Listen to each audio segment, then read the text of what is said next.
In less than 6 months, the current government in Nigeria will end its tenure and another should have been elected by then. One of the legacies this group of leaders will be leaving behind is debt. Incidentally, Nigeria is owing most of its debts to some Nigerians. As of June this year, Nigeria's public debt runs into billions of dollars, and the majority of creditors are Nigerians. Data from the Central Bank of Nigeria shows that as of June 2022, the country's total public debt is anticipated to be $151.3 billion, up from the estimated $103.3 billion published by the Debt Management Office. The huge 20 trillion naira, that's about $48 billion in ways and means lending from the CBN to the government, which increased to 22 trillion naira as of September, is what makes a difference. Now, the DMO is yet to classify the amount as part of Nigeria's public debt, even though there are plans to convert it into a 100-year bond. Now, joining me from Lagos, Nigeria is Samuel Oyekomi, Senior Research Analyst at Nairametrics. It's nice to have you, Samuel, join us on Business Edge. Thank you very much for having me. According to what data has shown, Nigeria owes money more now to local creditors than to creditors abroad. Now, does this mean that these particular credit dynamics means well for the Nigerian economy, or you would just consider it as a cheaper option? I would definitely not call it a cheaper option, but of course, the fact that we have investors in the Nigerian economy, one of which are businesses and PFAs, who of course have to invest in their funds and somewhere, and based on regulation that is guiding the pension funds administrators, they have to invest a proportion, most of their funds into fixed assets. Of course, they need to put their money somewhere. And that would be federal government. Olumide, I would like you to speak up. I would like you to speak up a bit, because it's kind of hard getting your response, and of course the network is a bit erratic. So I'd like you to just increase the volume so that we can catch what you're trying to say. Yeah, you can go ahead. Okay, so what I'm saying is that I would not see it as cheap debt or loans now for the federal government.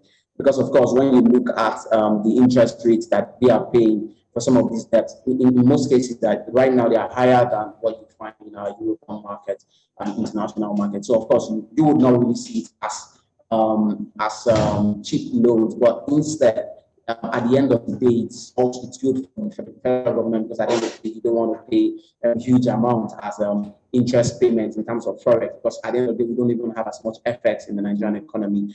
And then again, talking about the local market, it's easy access to credit. You can easily issue instruments every now and then. Treasuries are issued every 2 weeks. The government savings bond issued every month. These are easy debt instruments that you can issue and then raise funding for the government. And that's what I'm going to see. That's what I'm going to quote. Not saying cheap, of course, not cheap. What's your evaluation? What's your evaluation as regards the loans that were being secured by the Nigerian government in terms of where they are channeled those funds? Because as at the time the federal government was saying it would go out seeking for a loan, they said that they are hoping to plug that finance into infrastructural development, support for SMEs, and all whatnot. So would you say that they've been able to achieve this? Because some of the parties are saying that those areas where they have pumped the funds have yielded nothing. It has been a question over the years when it comes to assessing federal government or state government loan and debt facilities. In most cases, they tend to say that some of these debt instruments are supposed to be channeled towards capital expenditure, construction of roads, railways, and whatnot. Unfortunately, that has not seemed to materialize in the face of many. Because recent data from the budget office also states that we've spent over 100% of our revenue to service debt.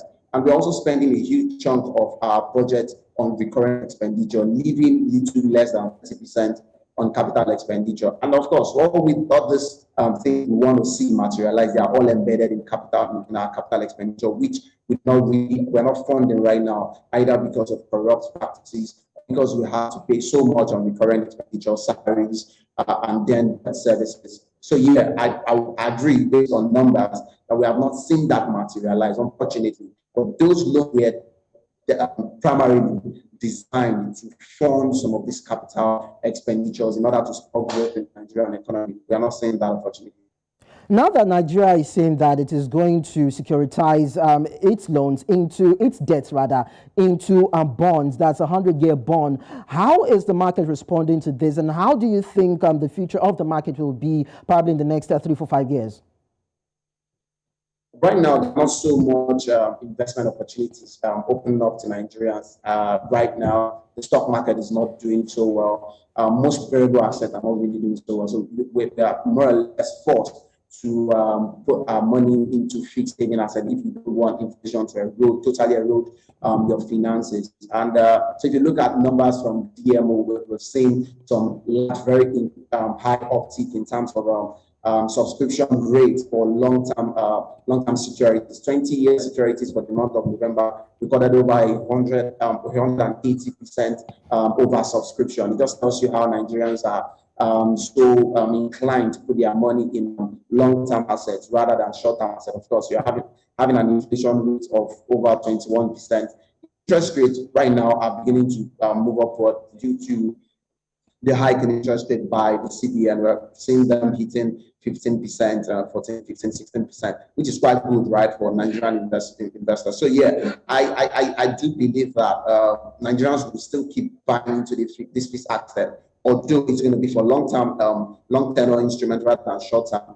But yeah, I see that happening going forward. People will still invest. PFAs, hedge funds, individuals definitely want to put their money in fixed assets. Variable assets are not doing well. Crypto is not doing well. Stock market is also not doing well. It leaves us with limited options. Now, investors are worried. They seem to be concerned that if this is done, it might affect their investments adversely. But some are saying that it could be lucrative for them. Is there any way that we can understand how this would affect investors in Nigeria's economy? Yeah, well, so when you're talking about domestic debt, and of course, a lot of people do go, individuals do go for this debt instrument. But again, businesses also access credit from the domestic market, issuing commercial papers and bonds. This could be detrimental to them. The last I checked, 20 trillion ways and means that it's supposed to come at a rate of 9% spread across 40 years, I believe. Businesses could have difficulties accessing credit in the market, but I do not still see that being so significant, because at the end of the day, the foreign, I'm talking about the federal government debts now, and debt securities have always been in existence, and businesses who have very good credit score have also been able to access credit too, either through issuance of commercial paper, euro bonds, and then bonds. So yeah, I think it could be not necessarily complementary, but it's not going to be an obstacle for businesses to access credit at the long run. All right, now, the Central Bank of Nigeria has been a major lender to the Nigerian government, aside other institutions. Is this an indicator that there is trouble in terms of the Nigerian economy? Because in other areas or in other sectors, it's been said that the Nigerian government is edging towards recession. Are we staring at recession? Is it that the Nigerian economy is not viable enough to sustain itself? Or what are the indications as regards these borrowings? So if you look at Nigeria's fiscal numbers, in the past 11 years, we've been running recurrent budget deficit, and our revenue has been declining on a massive way, especially when you convert to USD. You see that the revenue is not really doing so well. Borrowing, of course, from the CBN and from international multilaterals, bilaterals, is an indication of how bad our fiscal numbers are. Right now, for the year 2023, we are not even sure that you'll be able to meet half of the projected revenue for the year. And that's, of course, you can easily blame the fact that we're not making as much from oil revenue, tax revenue, despite the fact that we have raised VAT rates, and then it has definitely gone up, but it's still not to the level that we expect it to be for a population of over 211 million people.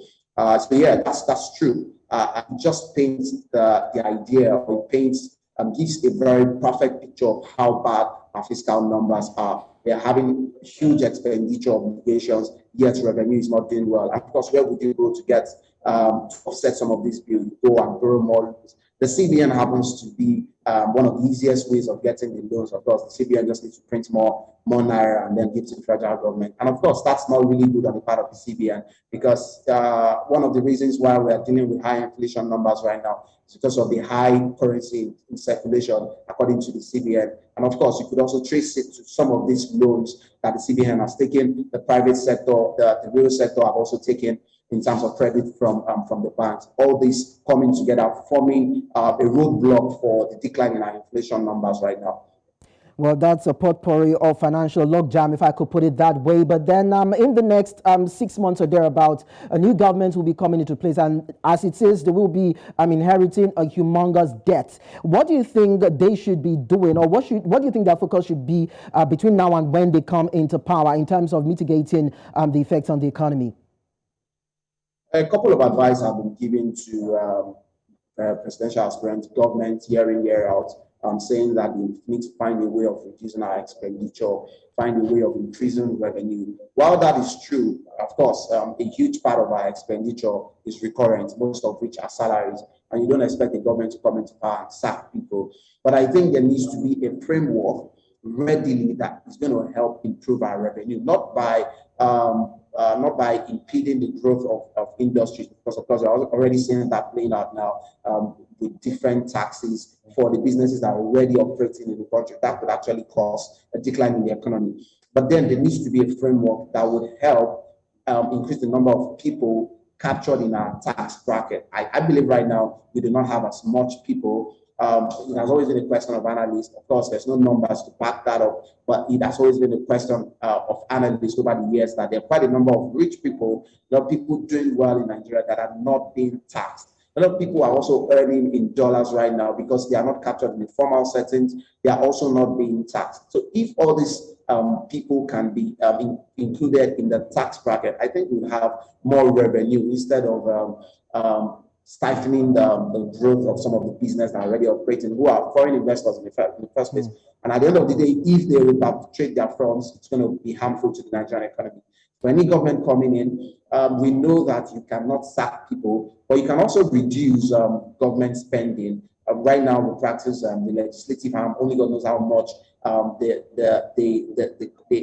end of the day we spend in that arm of government at the end of the year, the executive arm. We just have so many people operating in that area. If there's a way by which you can reduce government spending and then increase revenue, instead of having to pay so much on current expenditure, we should channel more of those into our capital expenses, infrastructural constructions and whatnot. That's going to help spur some level of growth in the economy as well as increase revenue for the government. Okay, well, that issue of reducing government spending is a very, very sensitive case, or a sensitive issue for the Nigerian, not only Nigeria anyway, other governments where there have been frivolous spendings and monies unaccounted for going into recurring expenditure. But then that's another discussion for some other day. Thank you so much, Samuel, for jumping to the discussion today.